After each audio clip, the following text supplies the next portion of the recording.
નમસ્કાર મિત્રો, આપણે કર્મયોગીની અંદર દરેક કર્મચારીને પોતાની સીએલ અથવા કોઈ પણ રજા ચડાવવાની હોય છે ત્યારે આપણે સૌપ્રથમ પહેલા કોઈ પણ બ્રાઉઝર ઓપન કરીશું. એ બ્રાઉઝર ઓપન કરી એની અંદર કર્મયોગી પોર્ટલ લખીશું. કર્મયોગી પોર્ટલ લખી એની અંદર આ રીતનું પેજ ઓપન થશે. એની અંદર આપણે કર્મયોગીમાં કરીશું, સિલેક્ટ કરીશું. એના પછી આ રીતનું પેજ ઓપન થશે. કર્મયોગીની અંદર ખોલ્યા પછી આ રીતનું ફોર્મ ઓપન થાય છે. એની અંદર આપણે 3 રીતના લોગિન થઈ શકતા હોઈએ છીએ. HRPN નંબર દ્વારા, મોબાઈલ નંબર દ્વારા અને ઈમેલ દ્વારા. 3 માંથી કોઈ પણ તમારી પાસે હોય તો તેના દ્વારા તમે લોગિન થઈ શકો છો. અહીંયા મારી જોડે HRPN નંબર છે તો હું HRPN નંબર અને પાસવર્ડ નાખી હું લોગિન થાઉં છું. એના પછી અહીંયા આપણે કેપ્ચા નાખવાનું છે 7+4 7 ને 4 11. એના પછી આપણે સેન્ડ ઓટીપી પર જવાનું છે. સેન્ડ ઓટીપી પર જશો એટલે તમારો જે રજીસ્ટ્રેશન નંબર હશે એના ઉપર ઓટીપી આવશે. એ ઓટીપી અહીંયા આપણે દાખલ કરવાનો. તમે ઓટીપી નાખી અને જ્યારે લોગિન થાઓ છો એટલે તમારી અંદર એક આવું પેજ ખુલશે. એની અંદર આપણે સૌપ્રથમ અહીંયા 3 આડી લીટી છે એની અંદર જઈશું. એની અંદર આપણે એમ્પ્લોય મોડ્યુલમાં જઈશું. એમ્પ્લોય મોડ્યુલમાં ગયા પછી અહીંયા લીવ ઉપર જઈશું. લીવ ઉપર ટચ કર્યા પછી એક આવું પેજ ખુલશે. એની અંદર આપણે લીવ રિક્વેસ્ટ, એની અંદર સૌપ્રથમ ટાઈપ ઓફ લીવ, એની અંદર સિલેક્ટ લીવ, તમારે કયા પ્રકારની રજા મૂકવાની છે એ રજા અહીંયા તમે સિલેક્ટ કરી શકશો. તે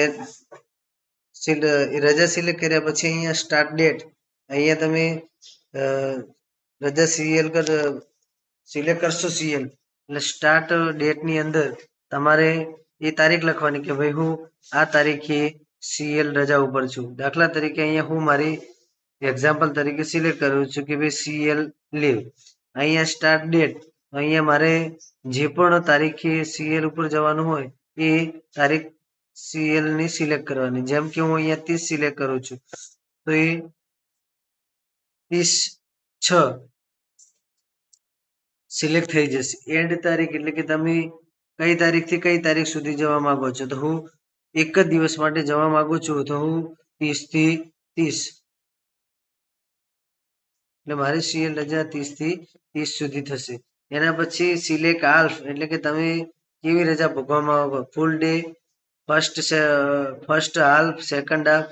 એટલે કે અહીંયા ફૂલ ડે છે. અહીંયા તમારું બેલેન્સ બતાવશે કે સિલેક્ટ લીવ બેલેન્સ, તમારી અત્યાર સુધી કેટલી સીએલ રજાઓ બચી છે એ તમને અહીંયા બતાવશે.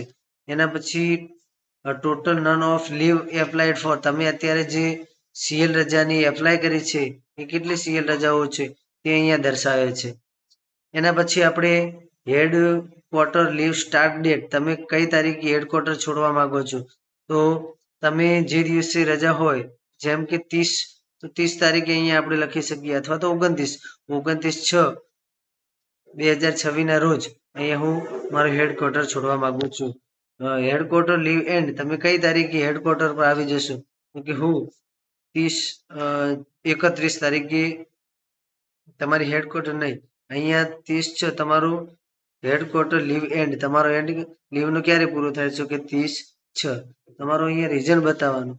અહીંયા તમે અને અહીંયા તમારો જે A4 કાગળની અંદર જે સીએલ રિપોર્ટ લખેલો હોય છે એ શાળાના સહી સિક્કા મરાઈ અને પછી અહીં આ ફાઇલની અંદર તમે અપલોડ કરી શકશો. અહીંયા પ્રોસેસ લીવ એપ્રુવલ ફ્રોમ, અહીંયા મારી જ્યારે હું સીએલ સબમિટ કરીશ તો એ મારા જે તે શાળાના આચાર્ય હશે તે આ લીવ મંજૂર કરશે.